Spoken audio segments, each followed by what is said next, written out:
ఆరాని చూడడానికి ప్రాక్టికల్గా ఒక మెథడ్ చెప్తానని చెప్పాను కదా. ఇప్పుడు ఆ ప్రాక్టికల్ మెథడ్ని ఒక చిన్న ప్రయోగం ద్వారా మనం చూద్దాం.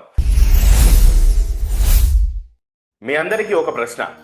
మీ శరీరం చుట్టూ కంటికి కనిపించని ఒక ఎనర్జీ ఫీల్డ్ ఉందని మీకు తెలుసా? ప్రాచీన యోగులు, తపస్సులు మరియు మిస్టిక్స్ చెప్తున్న నిజం ఏంటంటే మన ప్రతి ఒక్కరి చుట్టూ ఒక ప్రకాశించే ఎనర్జీ లేయర్ ఉంటుంది. దానినే ఆరా అంటారు. కానీ అసలు ఆశ్చర్యకరమైన విషయం ఏంటంటే ఈ ఆరాని మీరు మీ కళ్ళతో చూడగలరు. నేను ఇప్పుడు చెప్పబోయే ఒక చిన్న టెక్నిక్ కనుక మీరు ట్రై చేస్తే మీరు కూడా మీ ఆరాని చూసే అటువంటి అవకాశం ఉంటుంది. అసలు ఆరా అంటే ఏమిటి? ఆరా అంటే సింపుల్గా చెప్పాలంటే మన శరీరం నుండి బయటికి విస్తరించే ఒక సూక్ష్మమైన బయో ఎనర్జీ ఫీల్డ్. యోగా అలాగే తంత్రశాస్త్రాలలో దీనినే ప్రాణశక్తి అంటారు. మనిషి శరీరంలో 7 చక్రాలు ఉంటాయి. ఈ 7 చక్రాలు ఎనర్జీని ఉత్పత్తి చేస్తాయి. ప్రతి చక్రానికి ఒక ప్రత్యేకమైన రంగు ఉంటుంది. ఆ రంగుతో ఒక ప్రత్యేకమైన సంబంధం ఉంటుంది.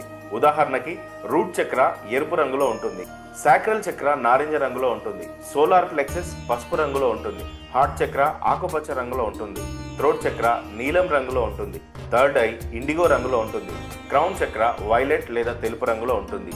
ఈ చక్రాల ఎనర్జీని కలిపి మన చుట్టూ ఒక రంగుల ఎనర్జీ ఫీల్డ్ లాగా కనిపిస్తుంటుంది. శాస్త్రీయ కోణం కనుక మనం ఆలోచిస్తే కొంతమంది శాస్త్రవేత్తలు కూడా చెప్తున్నది ఏంటంటే మన శరీరం చాలా చిన్న ఎలక్ట్రోమాగ్నెటిక్ ఫీల్డ్స్ని ఉత్పత్తి చేస్తుంది. మన గుండె అండ్ బ్రెయిన్ ఎలక్ట్రికల్ సిగ్నల్స్ ద్వారా పనిచేస్తాయి. ఈ సిగ్నల్స్ శరీరం బయట కూడా కొంతవరకు విస్తరించవచ్చు అని చెప్పారు. అందుకే కొంతమంది పరిశోధకులు ఆరా అనేది మన బయో ఎలక్ట్రిక్ ఫీల్డ్ యొక్క ప్రతిబింబం అని చెప్తారు. ఆరాని చూడడానికి ప్రాక్టికల్గా ఒక మెథడ్ చెప్తానని చెప్పాను కదా. ఇప్పుడు ఆ ప్రాక్టికల్ మెథడ్ని ఒక చిన్న ప్రయోగం ద్వారా మనం చూద్దాం. ముందుగా మీరు ఒక తెల్లటి గోడ ముందు కానీ నలుపు రంగు ఉన్నటువంటి ఒక బ్యాక్గ్రౌండ్ ముందు కానీ నిలబడండి. మీ చేతిని ఇలా ముందుకు పెట్టండి. మీ చేతి మధ్య భాగాన్ని నేరుగా చూడకండి. ఇలా కొంచెం సాఫ్ట్ ఫోకస్తో చూడండి.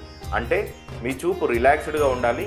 ఇప్పుడు మీ వేళ్ళని దగ్గర చేసి మళ్ళీ దూరం చేసి పెట్టండి. ఇలా దగ్గర ఇలా దూరం చేస్తూ పెట్టండి. మీ కళ్ళతో కాదు, పెరిఫెరల్ విజన్తో గమనించండి. అంటే ఓర చూపుతో ఇలా చూడండి. ఇలా దగ్గరికి దూరంగా ఇలా మీరు మారుస్తూ చూడండి. కొన్ని సెకండ్లలో మీ చేతి చుట్టూ ఒక తెల్లటి పొగలాగా లేదా లైట్ లాంటి అవుట్లైన్ కనిపిస్తుంది. అదే మీ ఆరా ఎనర్జీ ఫీల్డ్. ఎందుకు పెరిఫెరల్ విజన్ ఉపయోగించాలి అంటే మన కళ్ళలో 2 రకాల సెల్స్ ఉంటాయి. అవి rod cells, cone cells. Rod cells అనేది తక్కువ కాంతిని అదేవిధంగా సూక్ష్మ మార్పులను గుర్తించడంలో ఎక్కువ సెన్సిటివ్. పెరిఫెరల్ విజన్లో ఎక్కువగా ఈ రాడ్ సెల్స్ ఉపయోగిస్తుంది. అందుకే సాఫ్ట్ ఫోకస్లో చూస్తే చాలా సూక్ష్మమైన లైట్ మార్పులు మనకు కనిపిస్తాయి. ఆరా రంగులు ఏం చెప్తాయి? ఆధ్యాత్మిక ప్రపంచంలో ఆరా రంగులు కూడా అర్థాన్ని కలిగి ఉంటాయి. ఉదాహరణకి ఆకుపచ్చగా మీ ఆరా కలర్ కనిపిస్తే హీలింగ్ ఎనర్జీ ఉన్నట్టు, నీలం రంగులో కనిపిస్తే పీస్ కమ్యూనికేషన్ బెటర్గా ఉన్నట్టు, వైలెట్ రంగు కనిపిస్తే స్పిరిచువల్ అవగాహన ఎక్కువగా ఉన్నట్టు, పసుపు రంగు కనిపిస్తే మానసిక స్పష్టత ఉన్నట్టు, రెడ్ కలర్ కనిపిస్తే మీలో జీవశక్తి పుష్కలంగా ఉన్నట్టు. మన భావాలు, ఆలోచనలు, ఆరోగ్యం ఇవన్నీ కూడా ఆరా పైన ప్రభావం చూపిస్తాయి. ప్రాచీన యోగులు ఒక గొప్ప సీక్రెట్ చెప్పారు. ఏంటంటే మనిషి కేవలం శరీరం కాదు, మనిషి శక్తి అదేవిధంగా చైతన్యం అని. ప్రతి మనిషి చుట్టూ ఒక ఎనర్జీ ఫీల్డ్ ఉంటుంది. మీ అంతరంగ స్థితిని బట్టి అది ప్రతిబింబిస్తుంటుంది. కాబట్టి మనసు ప్రశాంతంగా ఉంటే ఆరా కూడా స్పష్టంగా ఉంటుంది. ఇప్పుడు మీరు ఈ చిన్న ప్రయోగం ట్రై చేయండి. మీకు ఏమైనా లైట్ లేదా అవుట్లైన్ కనిపిస్తుందా? కామెంట్స్లో తప్పకుండా నాకు చెప్పండి.